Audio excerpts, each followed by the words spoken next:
আল্লাহ নবী ইরশাদ করেন, আমার উম্মতরা শুনো, তোমাদের মধ্যে কেউ যদি প্রতিদিন 100 বার কালিমায়ে তয়্যিবা পড়ো, আমি নবী কথা দিলাম আল্লাহ তাআলা তাকে হাসরের ময়দানে তুলবেন না, অবশ্যই তুলবেন, তার চেহারা হবে পূর্ণিমার চাঁদের মতো। এই জন্য কালিমাওয়ালারা যত বুড়ো হয় চেহারা তত সুন্দর হয়, আর বেঈমান যত বুড়ো হয় চেহারা তত বানরের মতো হয়। বাস্তব না বাস্তব? হ্যাঁ, বেঈমান যত বুড়ো হয় চেহারা তত কুৎসিত হয়, চেহারা তত বানরের মতো হয়।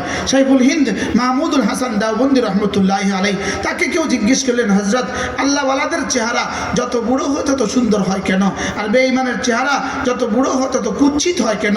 তিনি জবাবে বললেন, আল্লাহওয়ালারা যত বুড়ো হয় তত জান্নাতের কাছে হয়, আর বেঈমান যত বুড়ো হয় তত কি জাহান্নামের কাছে হয়। এজন্য যত জাহান্নামের কাছে হয় তত জাহান্নামের চেহারা আসে।